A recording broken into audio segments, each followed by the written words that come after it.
Okay, this is the second video in on module one. I guess actually I didn't think about it. I might as well introduce who I am, because in some ways I think it's sort of an example of how anthropology works. I originally started as an interest in archaeology when I was a kid. I was doing field archaeology by the time I was 16. So I'm sort of unusual in that regard. When I went to university, I know what I already wanted to be, though I was actually also a professional musician at the time. So I got my degree in archaeology, which is a part of anthropology. If you think of the first video in that, and the other video that I had you guys take a look at. So in some ways I'm unusual in that I didn't decide what I wanted to do when I was in university. I went into university already knowing what I wanted to do, which, nowadays oftentimes is what they tell you should have. That can either be a good thing or a bad thing. It had benefits. One of the advantages was I was able to jump right into what I wanted to do. On the other hand, it makes you really intolerant of gen ed classes if you already know what you want to do. And it's sort of like, why do I got to go through this stuff? So if you're having trouble with that, and I have some sympathy for you. And if you're taking this class for gen ed, I don't know why. Then sorry, but that's sort of the way it is. I moved here as an archaeologist. Was working as a contract archaeologist. A couple of us spun off from the company we were working for and started our own company. At which point, one of us had to get a graduate degree because we couldn't apply for contracts over $5,000 because none of us had graduate degrees. This is back in the 70s. And so I lost. We did literally classically John Ken Po. So I shouldn't play John Ken Po. And the end result is I lost. So I was the one picked to go to grad school. So I got my master's in archaeology, in anthropology/archaeology. And my specialty was the Western Pacific, specifically New Caledonia or Nouvelle Caledonie. And not surprisingly, Hawaii, since I was here working here and doing research here. Being a con, we had our own company. We did pretty well. The company's still sort of around. But if you ever get into this, and especially in our post-COVID world, it's a good bet that you'll be a consultant on one way, shape, or form. I recommend that everyone do it at least once. It's a real interesting way to look at the world because you're sort of like a hired gun. People bring you in because they got an issue, and you're supposed to be able to solve it. So you have to be very, very aware of what your actual skill sets are. Not what your degrees are, what your actual skill sets are, because that's what people are going to pay you for. People are going to pay you for what you can do, not what your transcript or diplomas say. And so it's very useful in that regard because you get a very clear sense of of what you know and also what other people think you know. And it also makes you pretty good at explaining what it is you know to other people. Otherwise, you don't get any work. One of the other side effects of that was that, as typical with most consultants, is you tend to make either a lot of money or no money. So in our best years, we were making a lot more than I make here. But in the worst years, we weren't making very much at all. And it wasn't necessarily the quality of the work you do. It's just literally if there's no one that wants that particular service, you're out of luck.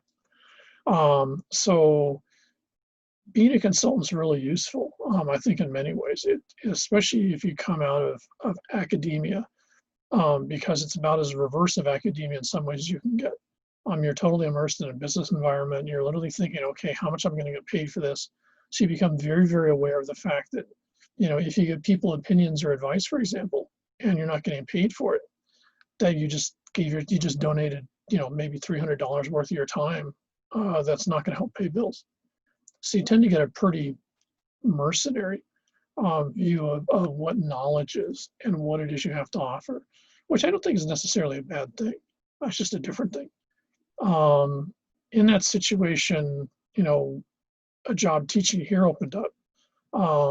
And originally I just sort of thought, well, okay, this is a nice job because this one pays every couple of weeks. Doesn't pay very much, but it pays every couple of weeks. And I actually continued being a consultant for a while before I decided that, the consultancy thing was just getting really complicated with just, competition and the type of work we were doing, the amount of time it demanded.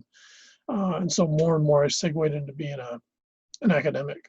Which is something I've never been particularly comfortable with in terms of my own background, which is very much field-based and very much sort of more practical-based. In the process of coming on here, One of the other things that I'd become very interested in while I was doing my own work was the view of basically East Asian, specifically Chinese and Japanese society, especially from the standpoint of archaeology, in terms of built environments, how people communicated with cultural landscapes, and just sort of the different ways of looking at things compared to both the American norm and also, of course, to a large extent, the Hawaiian norm, which by then I was pretty familiar with. And so I became sort of not really an East Asian specialist initially, but that's sort of what it segued into when I was here about 8 or 9 years ago in visiting in China. I got hooked up with a set of Chinese academics in Xi'an and also the provincial agencies. And they were interested in setting up relationships both with Chaminade and also with me. So among other things, what happened, and this is very typical, they tell you you're going to spend your entire life learning new things, that school never ends. That's totally right. Because about 8 years ago, I found out I ended up having to learn how to be a Chinese archaeologist because that's what I suddenly found myself involved in. And so you learn a whole new field. You learn a whole new set of stuff. I'm technically now, and in some ways, you can come into my office and see I'm a Chinese archaeologist, among other things. It doesn't mean you're not something else. But it does mean you build in a whole new skill set. And it's been a really interesting and it's a very useful skill set, but it takes a lot of time. And you just got to be aware that learning is an ongoing thing. You don't get a degree and then sort of, turn it into a couch potato, as it were. So that's sort of my background. I suppose actually, the last part you saw in the last video, one of the things I've become interested in, both personally, but also in terms of setting up projects that we're working on, is the relationship that people have with social robots. They're oftentimes called social emotional robots. You'll see some up in the office, and I've got some in my office here.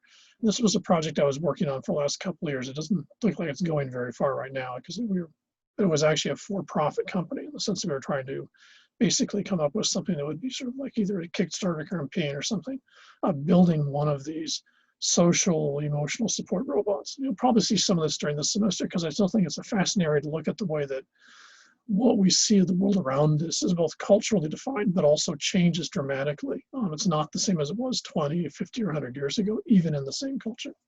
So that's me. So let's go on with the important stuff. Okay, last time I just sort of went over this whole sort of, what is anthropology, and you saw the videos, you got that stuff. What I want to do very quickly is both first sort of clarify things, explain how anthropology differs from our two sort of sister disciplines, sociology and psychology. Psychology, the difference between anthro and psychology is probably more clear, though it becomes a little muddy because you have whole sub-branches of psychology called social psychology, in some cases cultural psychology. And so, it tends to be a little bit muddied in the fact that people, move around between disciplines fairly freely, but they have different emphases, and that's probably when you're looking at all three of our disciplines. That's the key here. It's not that it's different things entirely. They're all studying people, but their view of the relationship of the group and the individual, and the importance of those two dichotomies, varies tremendously from discipline to discipline. The other is that, especially with sociology and anthropology, the difference isn't so much, especially nowadays, what you're studying, which might be, holographic entertainers in American society. And you could do that as a sociologist, you could also do it as an anthropologist. The difference between the two disciplines largely more boils down to how we collect information and how we process it. So the difference between anthropology and psychology would be sort of the emphasis on the group, which would be anthro, and the emphasis on the individual, which would be psychology. Psychology also has a very strong sense that's very embedded in the discipline in its own background of the concept of what we call psychic unity, that everyone's brain operates the same way, and therefore you can make statements about how people think, how people feel, and that's going to apply within sort of the human species. Anthropologists tend to get really, really uncomfortable with that. We tend to think that downplays, it makes an assumption that we share a common worldview and reality that anthropologists really aren't, in my case specifically, really don't buy that. We really don't see that folks do share reality in the way that psychologists would sort of assume. That you have sort of standardized, universal motivations, et cetera, that are pretty straightforward, which would be psych. Anthropologists would be sort of like, well, you might have the motivations, but how they're manifested, how they're used, and everything like that is going to vary tremendously from group to group, or in some cases might be suppressed depending on the group. Anyways, so that's the second page. In anthropology, we're very much grounded in the idea of field work. Anthropologists very specifically go out and get their hands dirty. If they're cultural anthropologists, that means going and hanging around with the group, talking story, and asking people to teach them. If, like me, you're also an archaeologist, it means that you go and you dig in the ground and you do stuff. So anthropologists are very much based in the idea that we actually go somewhere and we observe what people are doing. We interact with a group and we ask them, why are you doing this? And we ask them to explain it to us. Now, in part, this means that we combine the trying to become an insider, trying to become a part of that group. So it makes sense. What they do makes sense to us. But also we're looking at it from the outside, because you have to remember that the goal of anthropology is to translate. So if you're watching, well, you can't do it now, but when football comes back, if you're watching a football halftime show, that's a uniquely American phenomenon. And, it's a huge source of entertainment for folks outside the United States because they can't make heads or tails of it. To Americans, it's the way things should be. And there's a whole very complicated set of images and symbols and values, from the cheerleaders to the marching band and the noise and everything that goes on, that are very much part of how Americans see that. But if you were to ask someone, who's in the stands watching a halftime show, okay, explain what it means to you, they probably can't really answer you a lot of it. They understand it. It works on them. The symbols make sense to them. It reflects values they have, but they've never actually analyzed it. So even though they're a participant, even though they're an insider, that doesn't necessarily mean that they understand the importance of the power of that particular phenomena on them and on the group, and what purpose it serves. And that's what an outsider would be. So if you brought in, for example, some guy from two German students come over here, and so you take them to a UH game and they go to a halftime show, and they've never seen anything like that. So on one hand, they're the classic outsider. So they're going to be asking questions about a bunch of stuff that, if you're the insider, maybe you've never thought about. Why are there more female cheerleaders than male cheerleaders? Why do the male cheerleaders oftentimes do different things than the female cheerleaders? What is a marching band? Why does a marching band go around on the grounds and make shapes and do various things that marching bands do at halftime show? Why is what is out there? Why aren't other things there? And as an insider, it's like dealing with a bunch of 3-year-old kids. It's like a little kid asking why all the time. And that's largely what anthropologists do. We are fieldwork grounded, and we call it participant observation. So you observe by participating. And in that participation, you learn more about what makes those folks tick, how they value what they're doing, etc. So, for example, on our Palolo project that we're starting to work on, a major part of that is actually trying to build a field system here on campus. So we're actually putting in traditional Hawaiian agricultural systems on the campus. Now, as an archaeologist, I can tell you how it's done. But I can also, as someone who's actually had to do this, I can tell you there's a huge difference between being able to measure and say what something is and to actually do it. You probably have this experience in your own life. So if you want to understand what being a farmer was in Hawaiian society before 1900, then in one way, the only way you're going to get that is by getting on your knees and actually becoming a farmer. And it's not the same as becoming a farmer in using 2020 techniques and irrigation systems and pesticides, et cetera, et cetera. It's a very different thing. And in that process, you also then to get more understanding about the traditional, not necessarily contemporary, but the traditional concepts of things like aina, of the value of the land and how that could be a very small thing. That could be a very small piece of real estate that you considered aina. Aina wasn't necessarily a big thing. It was oftentimes not much larger than maybe a house. But if you actually are on your knees planting, that becomes the space. That becomes your world. And you know everything about that in a very intimate way. Now, as an anthropologist, you could ask Hawaiian farmers, and they could tell you some of that, but the rest of it they probably don't think about because they're busy being farmers. And so that's what anthropology does. And so the sort of the two things are, again, just to go back, we generally, if we're interested in a group, you try to become as much as you can a part of that group. At the same time, you're trying to remember in the back of your mind, I've got to explain this to folks who are never going to experience this. Secondly, is you see the group as being dominant and individuals are contributing parts of a group. And this is what makes us different than our two sister disciplines. Let's see, let me very quickly segue through this.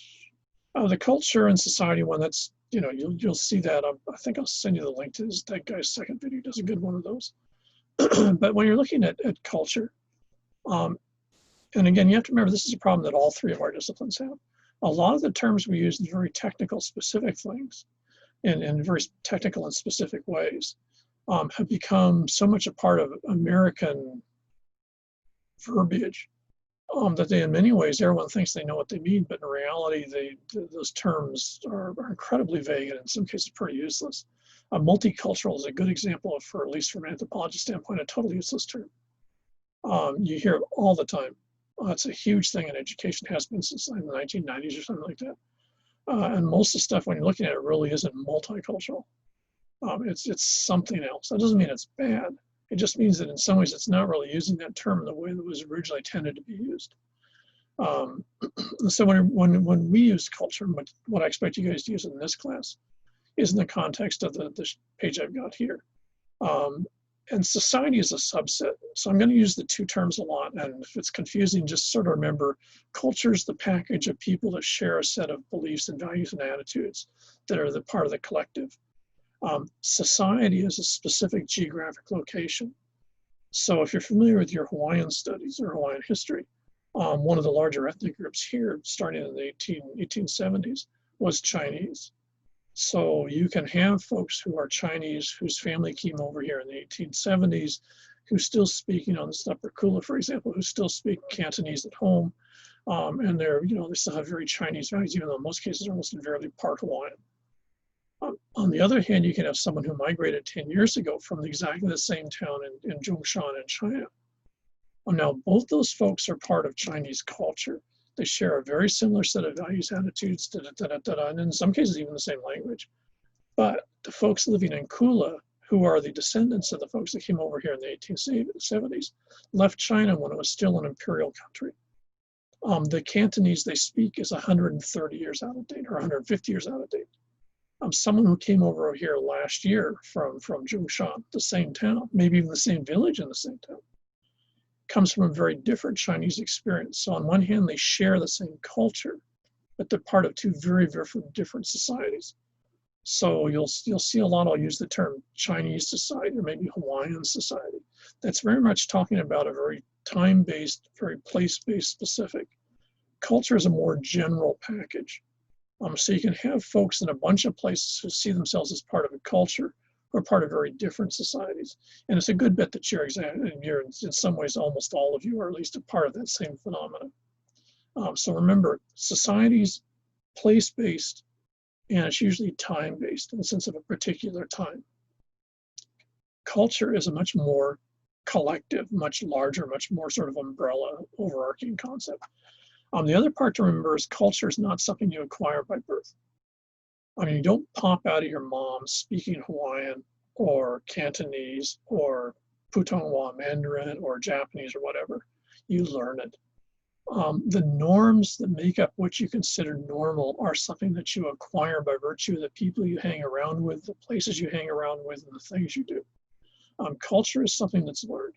Now, this is a hugely important concept because you'll see this a lot, especially here in Hawaii. I can guarantee with your friends, neighbors, and family, there's an attitude that if you're born of a particular blood background, you somehow have an innate ability to be that group. And that causes an enormous amount of confusion here. Just because you have, a quarter of your genetic background is Japanese, doesn't mean that you're going to have an easier time learning Japanese language.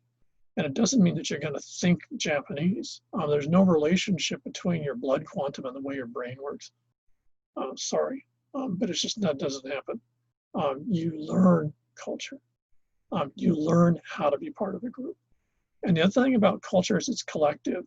So on one hand, this is an important distinction to remember, is that everyone is part of a collective, but we're also individuals.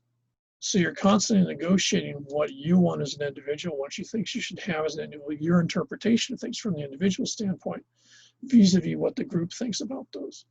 And so that's the other one of the huge important things to remember about culture. Again, is it's collective, but it's a complex dynamic between the individuals that make up the group and sort of the shared values and attitudes that are reflective of the group. Culture is something that's mental.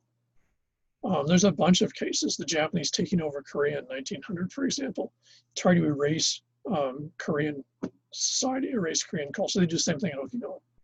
They spend 45 years trying to make sure that Okinawan culture ceases to exist. And so, you can have signage, couldn't speak the language, etc.